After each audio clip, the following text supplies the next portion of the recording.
Chris Christie is not in it to win it. His task is more important. In their haste to display contempt for former New Jersey Republican Governor Chris Christie's presidential prospects, pundits and Republican insiders are missing the point. Few expect the candidate who finished sixth in New Hampshire in 2016 to capture the hearts of the MAGA base, especially after Christie, in his role as a panelist on ABC's This Week, periodically skewered defeated former President Donald Trump. However, in this case, there's more to Christie's campaign than a chance of victory. Christie's highest value to the party, and to the country, not unlike the contribution of former Congresswoman Liz Cheney, Republican Wyoming, is to mount an effective takedown of Trump in the Republican presidential primary that either brings the GOP to its senses or hobbles him going into the general election. As an infamous bully credited with ruining Senator Marco Rubio's, Republican Florida, presidential chances in 2016, Christie has the verbal skills and chutzpah that Florida Governor Ron DeSantis lacks to attack Trump in ways that could do real damage. For starters, Christie can help create a rationale, what psychologists call a permission structure, that allows Republicans who voted for Trump to move on. After all, once he dropped out in 2016, Christie supported Trump. During Trump's presidency, Christie periodically defended him, but after January 6, 2021, he sharply rebuked Trump and since has warned that the charges against Trump are serious. In other words, he can say, like you, I voted for Trump in 2016, but we cannot nominate him again. He can tout Trump's value in defeating GOP boogeywoman Hillary Clinton in 2016, while making clear Trump is now a hindrance to the MAGA agenda. If Christie can raise enough money to stay on the air with ads and on the debate stage, with or without Trump, he will be well equipped to make three arguments that might sway some GOP voters, and certainly be persuasive in the general election. First, as a former U.S. attorney, Christie can defend the FBI, which some MAGA members in the GOP threaten to defund, and the Justice Department, which Trump apparently threatens to purge. He can make both a principled argument, you can't destroy a justice system and keep your democracy and rights, and a practical one, Republicans are handing Democrats the law and order issue.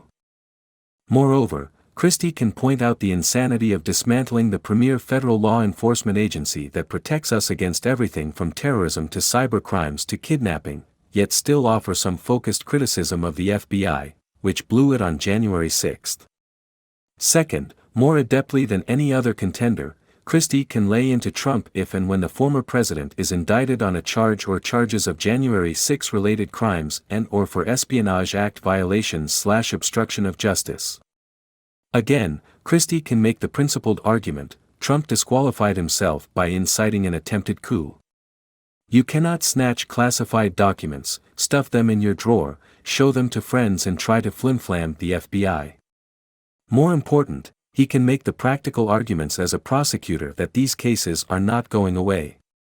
He can level with Republicans, you cannot expect the American people to elect someone who could get convicted of serious crimes, and, besides, he's going to be spending the next 18 months, and beyond, in one courtroom after another. Third, Christie can be the truth teller who can force Republicans to confront reality. They might not like him and might not like hearing it, but donors, Republican insiders and even some primary voters want to enjoy the luxury of self-delusion. Simply by refusing to go along with the MAGA fantasy that Trump is viable, Christie just might rattle Trump and his less devoted apologists. And, as a bonus, Christie might be just the right person to take down the other bully in the race, DeSantis. Christie need not defend voting rights, the First Amendment and the free market, although that would be swell, he just has to mock DeSantis for looking ridiculous in taking on Disney and for losing repeatedly in court on his anti-First Amendment crusade. And, if he really wants to get tough, Christie can go after DeSantis for his rotten record, one that Biden would savage in the general election. William Kleinecht wrote for Time magazine recently, Florida continues to languish toward the bottom of state rankings assessing the quality of health care, school funding, long-term elder care, and other areas key to a successful society. Kleinecht also pointed out, Florida taxpayers get less for their money than residents of many other states.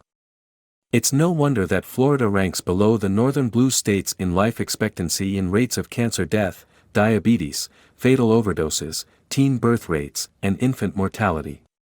Christie can argue that DeSantis' record, even apart from the tens of thousands of preventable COVID deaths, is nothing to brag about.